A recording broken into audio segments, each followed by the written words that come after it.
You know, I've asked myself on multiple occasions throughout my time as an anime fan, why do I watch seasonal anime? And I think I finally have my reason. It's because sometimes, not all the time, but sometimes that first episode you watch can turn into something truly magical.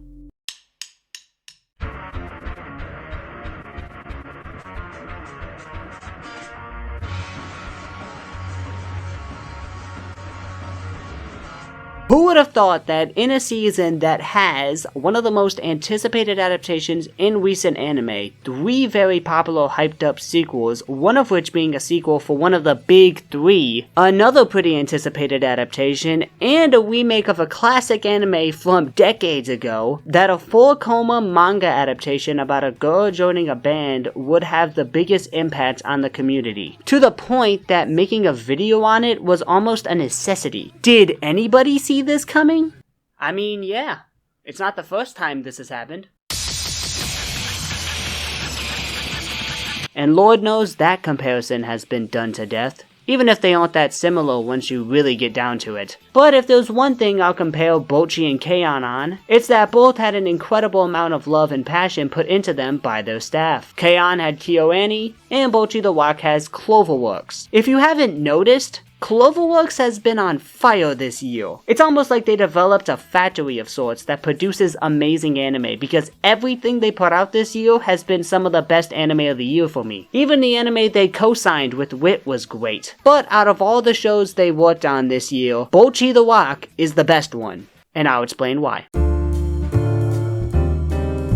The plot of Bocchi The Rock, that almost rhymed, might not be as eye-catching when you first hear it. I mean, it's a young girl who joins a band filled with other young girls who make music to be enjoyed by other young girls. What's so special about it? Well, the really special thing about this story is the main character Hitori, aka Bocchi. Not that Bocchi. You see, Bocchi in Japanese essentially means alone, and befitting to her nickname. That was more of an insult, but it's the first nickname someone ever gave to her, so let her be happy. Bocchi is someone who's never had any friends, nor does she go out at all. She has an extreme case of social anxiety, so the idea of interacting with others scares her. But like most socially anxious people, she doesn't really want to be this way. She wants friends, and she wants to have a dream. She wants to accomplish something in her life. So when she realizes that rock is a word where introverts and other socially anxious people can become megastars, she grabs her dad's old guitar and practices all by herself. Even though she's become good at the guitar over the years and she's found moderate success online, she's not satisfied. After all, her dream isn't to become famous online, no matter how many times she tries to tell herself that it is. It's to become a big rock star. She wants to be noticed in public. Luckily for her, the underground band Kasoku Band is in desperate need of a guitarist, and after their first show, she becomes an official member of the band. This anime isn't about girls having fun during their youth or even really about music. This is about Bocchi overcoming her social anxiety. She's not progressing as a guitarist. She's probably the best player in the band, but her lack of confidence holds her back from her true potential. This is an anime about a young girl overcoming something that's been ruining her life and unlocking the megastar that she dreams she can be. It's about somebody accomplishing their dreams to get friends, and it's set up beautifully. Every time Bocchi feels like she's accomplished something, the anime knocks her down a peg. 1, because it's funny, and 2, because every time she gets knocked down and gets back up again, it's a sign of growth from her. This story isn't deep by any means, but it's an entertaining comedy that develops the main character amazingly and is pretty well thought out.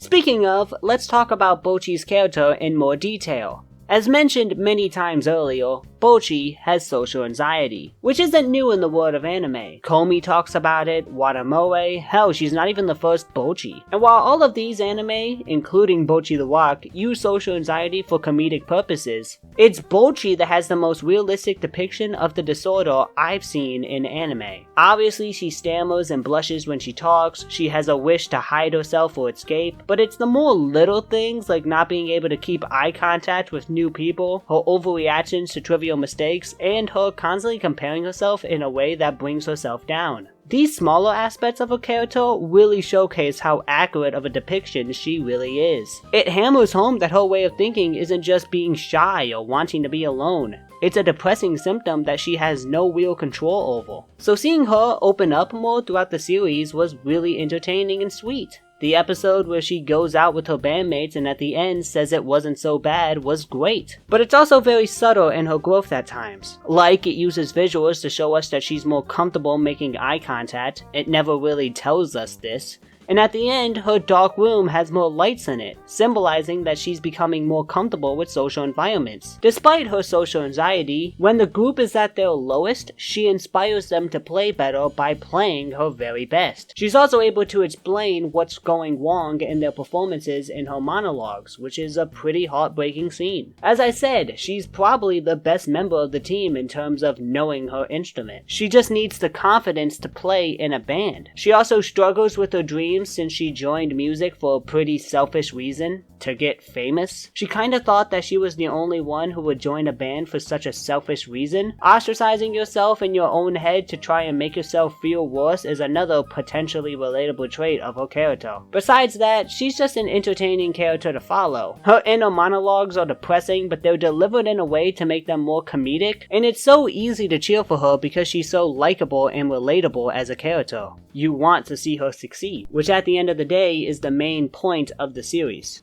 So since Bocchi is the star player here, I'm going to be talking about each character and how they relate to Bocchi and help her grow. Some of them have their own traits as well, but they're not deep enough to require entire sections individually. Najika being the one to pull Bocchi out of the hole she's in was really nice. They develop quite an enjoyable relationship over the course of the show, despite being almost completely different in terms of personality. One of the big moments that helps encourage Bocchi to break out of her shell more is the fact that her YouTube videos affect people in the real world. The online, digital world has always felt like a place where she belongs, because that's where her videos impact people to her. So hearing someone like Najika be generally a fan of what she does online and seeing how that affects her in real life, it helps her realize that there are people out there who will support her. She's also the leader of the band in a way, since she brought the group together pretty much. The band's chemistry as a group is just really good as a whole. Najika and Ryo are kind of like a comedy duo of opposites. Ryo's very straightforward personality was a really fun dynamic with the nice Najika and the constantly overthinking Bocchi. I just really love Kudore's, man. I love the fact that her parents are rich, but she wastes money on just stupid shit, so she's constantly trying to swindle food or money out of people, especially Bocchi, sadly. That's a constant running joke in the series. They mentioned how she was a part of a band that got commercialized, so she quit it. I wonder how that'll play into a potential sequel, maybe even a rivalry of sorts in the next season. She also helps Bocchi by helping her be honest with her lyrics. Instead of pleasing others, she needs to start pleasing herself. I really enjoyed Ryo and Bocchi's relationship, being the two introverts of the group, though Ryo is by choice. They have a mutual understanding of each other that Najika and Kita don't really understand. Speaking of Kita, the group's chemistry only really gets better with her addition. Being the guitarist who ran away on them at first, which is a really funny way to connect that story by the way, she's somehow even more extroverted than Najika, and she becomes Bocchi's students on how to play guitar, developing Bocchi even more since you have to talk to your students, you know? And they contrast so much, it's enjoyable. She also has a crush on Ryo, and her misinterpretations of her character were really funny. Ryo isn't the cool, silent type she was imagining, she's just kind of stupid. I like how Kita is a balance of extremely nice and outgoing, but also incredibly horny. Bocchi obviously has the social anxiety problem, but the entire cast also has problems. They aren't just perfect beings that are only there to help Bocchi, which brings a more human aspect to the show. Ryo's past in music and her money issues, Najika struggling with her dream, Kita's inexperience playing an instrument, even the side characters, Kuruki's alcohol problems. Seika wants to support the group but is just too nervous to show actual compassion, so she's hard on them instead. For a show with only 12 episodes, it makes good use of showing the characters' flaws, making Bocchi feel like she's not the only one, and that she can help her friends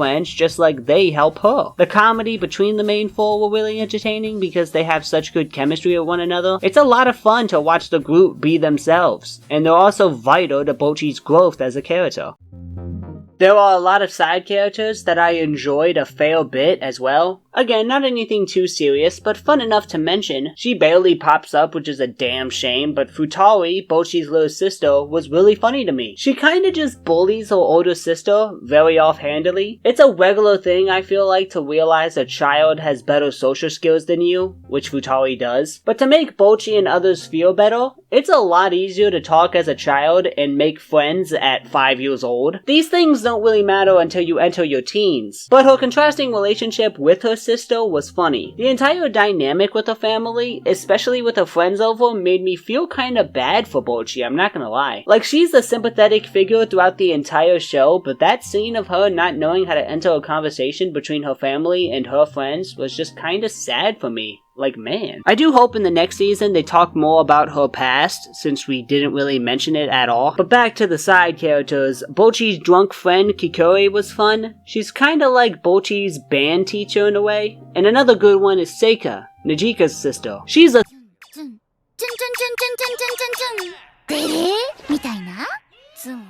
type character that secretly supports the group but is hard on them to help them be more motivated. Usually there's a character like this in these shows and she fits that trope pretty well. Her relationship with her sister was good. A personal favorite gag of mine is when she tries to motivate Bocchi. She says something like, "I'm watching you," which was meant to be a sign of like noticing her talent. But since Bocchi is terrified of her, she takes it as a threat. Just a good example of what I like about their relationship. The cast as a whole is really good. Bocchi is a character who might not seem like she grows a lot, but her slower, more subtle signs of overcoming her anxiety throughout the series fits the relatability of her character. Nobody just gets over social anxiety. The best thing about the band is that each character is different in a way. An extreme extrovert, someone who's more in the middle, an introverted loner, and someone who wants to be out there but struggles with anxiety. They are all similar in some ways, but also completely different at the same time, showcasing that you don't have to be 100% similar with somebody to be their friend. You can perceive them as entirely different from you and you can still be friends with them, based on a common interest, which is music in this case. It's just a really sweet message in the show. Well, time for the part of the video you've all been waiting for, at least I think. Say what you want about the story and the characters, it is an absolute fact that this show is one of the most creative animated shows out there in any medium. Here's the thing that makes this show different from a show like Mushoku Tensei, where you can feel the love and passion for it based on how fluid it looks. Every episode, and I mean every episode, there is a new visual aspect that gets put into the series. It's almost like Cloverworks has a checklist of what they haven't done yet. My favorites were when the anime integrated reality. There were plenty of real life shots in here. There are even some of the OP. Most notably the puppet scene. The claymation scene was absolutely beautiful. The negative game of life was funny. The balloon popping, a great use of a cutaway gag when Bocchi vomits by cutting to water falling. There is an insane amount of love and passion for this series, and it's a testament to just how talented the freelance artists and directors that worked on it are. It's just some straight up impressive implementation of various different art styles, and it never feels like they clash in any way. Some of these I can't even explain because they're so out there. Like, what is this? Like, can y'all describe this for me? The minute you think they've exhausted all the creative cutaway gags, they begin using 3D, which was hilarious. This is bad CGI done right. It's aware of the fact that it's not great CGI. It's fantastic. Producer Shota Yumehara found some great pieces to add a whole new meaning to creativity. Not even just director Keiichiro Saito, who made his directorial debut in this one. You can feel the love for it. All of these creative cutaway gags for a 4-coma manga. The manga is probably really good, don't get me wrong, but the anime adaptation is something entirely different. While having all the creative shots is really great and all, when the series wants to be more grounded, Cloverworks turns it down a notch, allowing the story to take center stage over the visual effects. So then when the series goes full on nuts, it's a great way to contrast it, making the show even funnier. When Bocchi performs on the street, the entire focus is on her. When the group is working on trying to pass the test so they can perform on stage, it keeps it very simple until it's safe to go wild again. Japan. It's a simple blend of grounded and insane animation that they pull off tremendously. The camera angles are phenomenal, especially the concert scenes. They really do feel like real concerts with the camera shots of the guitar strumming and the close-ups. I don't know what concerts like that, but I feel like I've seen these shots on Guitar Hero, so I'm going to assume this is how all Watt concerts are shot from now on. It makes me wonder if they watched actual concerts for inspiration. The psychedelic concert was a fantastic way to visualize what it's like to be on drugs. I honestly wish it was a little longer, just like Ahhh. I can't tell when the anime uses CGI or rotoscoping because it's implemented in there so well. Overall, this is the best animated show in years. When I call this series creatively genius, this is what I mean. It's something I've never seen before at times. I just really hope they continue allowing these freelance artists and animators to have more power in each episode, because the results are showing. Do you want to know a cool thing I realized about the character designs of Bocchi and Futari? You notice how Bocchi, aka Hotari, which means one person in Japan, has only one piece of hair sticking out? At first, I thought it was just to make her look a little more unkempt, but then, as I was looking at the characters and their voice actresses, I noticed Futari's character design. Futari just so happens to mean two people in Japan, and if you look at her design, you would notice that she has two pieces of hair sticking out. That's just a small thing I noticed. Maybe it's already figured out, I don't know. There's just a lot of fun stuff with the art in general. The facial expressions are memeable and great for reaction images. Sometimes the art becomes simpler, allowing for even more meme reactions. The character designs are well done. I like how they're all kind of colorful. But really though, the best thing about this anime's art is that they officially confirmed that Bocchi is busted. The fan art was white all along, baby. That tracksuit hides her true power. The music is pretty great all around. All their band music is good, but I really just enjoy the OP. It has a great rhythm and energy to it. One neat thing about the music is you can actually hear when someone is messing up in the song. It's just a really small detail that's in there that I enjoyed. There's also a wide variety of background tracks. I heard an 8-bit one which sounded pretty good. There's one that sounds like one of those baby toy things that you hang on the ceiling. I don't know what those things are called. There's also one I vividly remember because the first time I heard it, it made me laugh hysterically.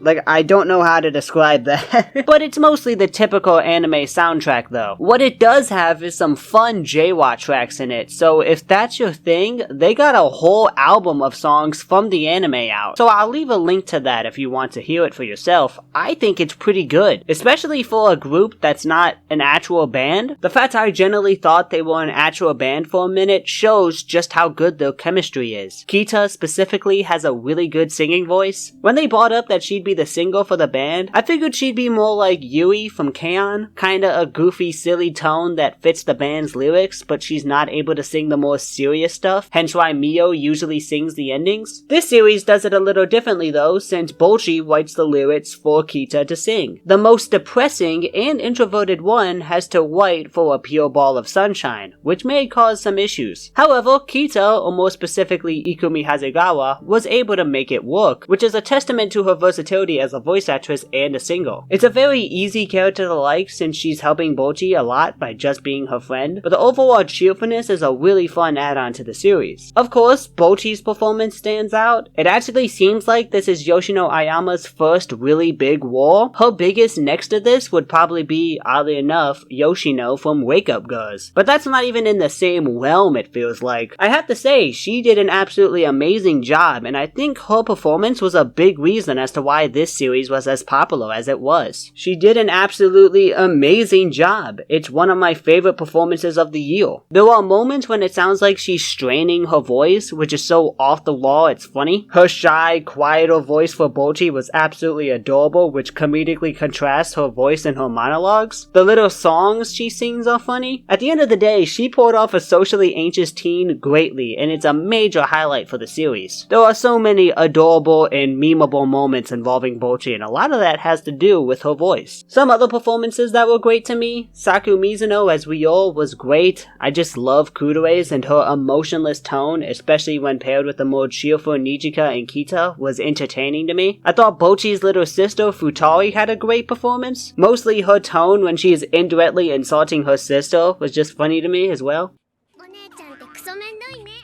I noticed a lot of the cast were actually pretty young, the youngest being Saku Mizuno, who was born in 99. At least I think. I can't find Ikumi's age anywhere. I brought this up before, but their chemistry as a group was just fantastic, and they all nailed their delivery, which is very important, especially with the comedy.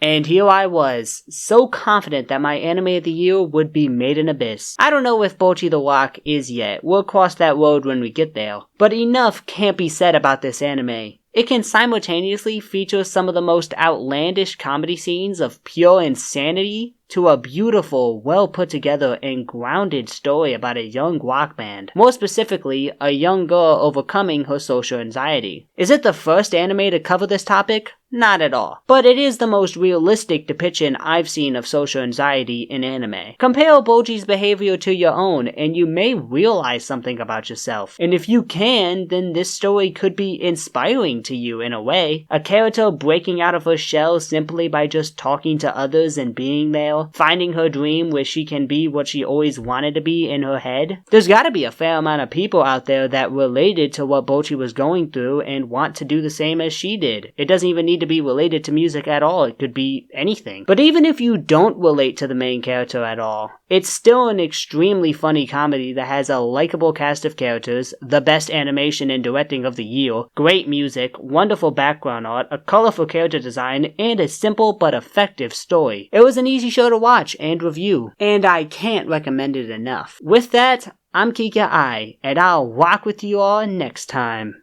Or kill demons or whatever the hell Chainsaw Man is about. By the way, yeah, that's the next review. Anyways, bye! あ、でもラジオでも言ったもんね。あ、できない。待って。